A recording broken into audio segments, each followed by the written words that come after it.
আসসালামু আলাইকুম ভিউয়ার্স, আমি আশরাফুল। আপনারা দেখছেন আশরাফুল স্যাটেলাইট। তো ভিউয়ার্স, আপনারা কেমন আছেন? আশা করি সবাই ভালো আছেন। তো আজকের টপিক হচ্ছে যে আপনারা ডিশ স্যাটেলাইট যারা ডিশে কাজ করেন অথবা যাদের করে ডিশ আছে, ডিশ সমস্যা করে কেন করে, সেই 10টি কারণ অথবা এবং তার 10টি সমাধান আমি আজকে আপনাদের সামনে তুলে ধরবো। যদি 10টি সমাধান আপনাদের কাছে থাকে অথবা করতে পারেন, তাহলে টিভি আর কখনো ডিজিটাল করবে না। তো ভিউয়ার্স, আপনি যদি আমার চ্যানেলে নতুন হয়ে থাকেন তাহলে প্লিজ চ্যানেলটি সাবস্ক্রাইব করুন আর পাশে থাকা বেল আইকনটি বাজিয়ে দিন। আর যারা সাবস্ক্রাইব করেছেন তাদেরকে অসংখ্য ধন্যবাদ। চলুন আমরা ভিডিওতে চলে যাই।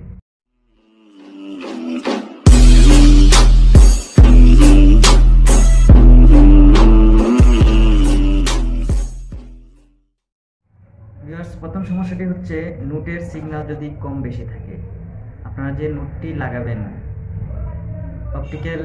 ফাইবার অপটিক্যাল রিসিভার যেটা নোট বলা হয়, আমরা অ্যাম্পলিফায়ার নোট বলে থাকি, সেই নোটটা লাগাবেন। নোটটাতে সিগন্যাল যদি বেশি থাকে, তো যেমন ধরেন আমি একটা ভিডিওতে বলেছি, যদি 95 স্লোপ থাকবে 92, গেইন থাকবে 95, আর যদি দুটোটা 100 থাকে অথবা 100-র উপরে থাকে অথবা 98 থাকে, 98 থাকে বা 100 থাকে, 100-র উপরে থাকে, তাহলে আপনি কোনো সিগন্যাল মিলাতে পারবেন না। যদি মনে করেন একটা এক্সাম্পল, মনে করেন আপনি নোটের মধ্যে রেখেছেন আপনি 95 অথবা নোটের মধ্যে আপনি জানেন না, নোটের মধ্যে আছে 97-95 এরকম আছে, আর আপনি অ্যাম্পলিফায়ার মেলালেন 92-95, কিন্তু আপনার সিগন্যাল মিলবে না।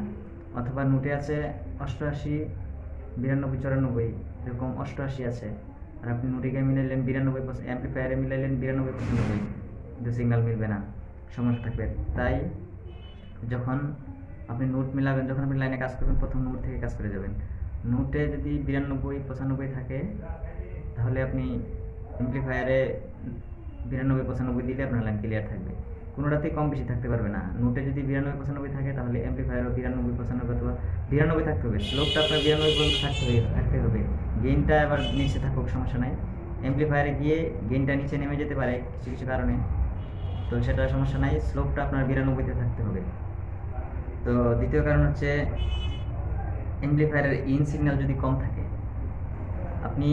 আমি অনেক ভিডিওতে বলেছি, অ্যাম্পলিফায়ার নোট থেকে যখন অ্যাম্পলিফায়ারে যাবে, তখন ইনটা হতে হবে 60-এর উপরে, 65-70 থাকবে স্লোপ, গেইন থাকবে 65 অথবা 60-65, এরকম হলেও সিগন্যাল ভালো থাকবে। কথাটা খেয়াল রাখবেন, অ্যাম্পলিফায়ারে যখন ঢুকবে সিগন্যালটা, তখন যেন 60-এর উপরে থাকে। 3 নম্বর, আউট করে যে লাইনটি নেবেন আপনি, যে নোট থেকে যে আউটপুট 1 আছে, আউটপুট 2 আছে, আউটপুট 2 থেকে তো টিভি নোটের যেখানে নোট বসাবেন সেখানে তো দিবেন, কিন্তু আউট 1 থেকে যে মেইন লাইনটা নেবেন, ডাইরেক্ট 92-95 সিগন্যাল সোজা ছাড়বেন 300 মিটার দূরে গিয়ে একটি অ্যাম্পলিফায়ার লাগাবেন, অ্যাম্পলিফায়ার থেকে আপনারা লাইন দিবেন। কিন্তু যে 300 মিটার লাইনটা আছে, 300 মিটারের মাঝখান থেকে যদি আপনি কাউকে লাইন দেন, লাইন ক্লিয়ার থাকবে।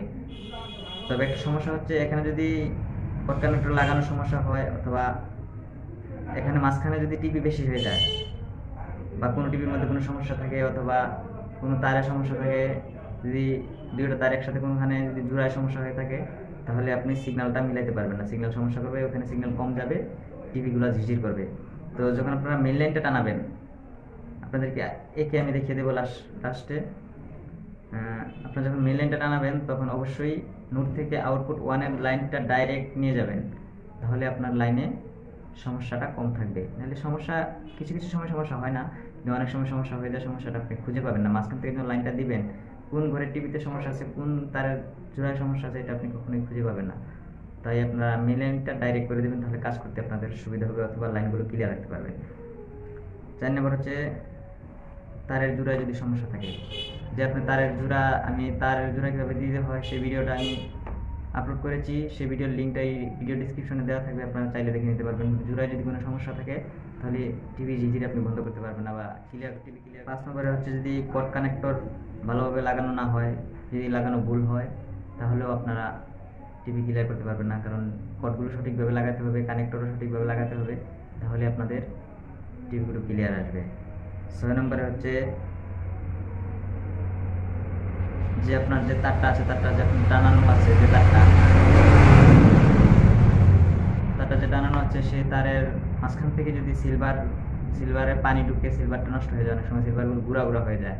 সিলভার যদি ভেঙে যায় ভিতরে, তাহলে সিগন্যাল ভালো যাবে না, আর টিভি ক্লিয়ার হবে না, তার চেঞ্জ করতে হবে। আপনারা দেখবেন সিগন্যালটা কীরকম যাচ্ছে। সিগন্যাল যদি মনে করেন বেশি আপডাউন থাকে, যেমন ধরেন 50, 70, 80, এক সাইডে 50, 70, 80, তাহলে আপনার তারে প্রবলেম আছে, তারটা চেঞ্জ করতে হবে। আবার অনেক সময় আমাদের RG6 তারের উপর গাছ পড়ে, অথবা অনেক অনেক টান খেয়ে থাকে, ডালপালা, বর্ষাকালে ডালপালা পড়ে, তখন ডালপালা যখন পড়ে থাকে, পরে আস্তে আস্তে আস্তে আস্তে পরে ছিঁড়ে গেলে তো ভালো।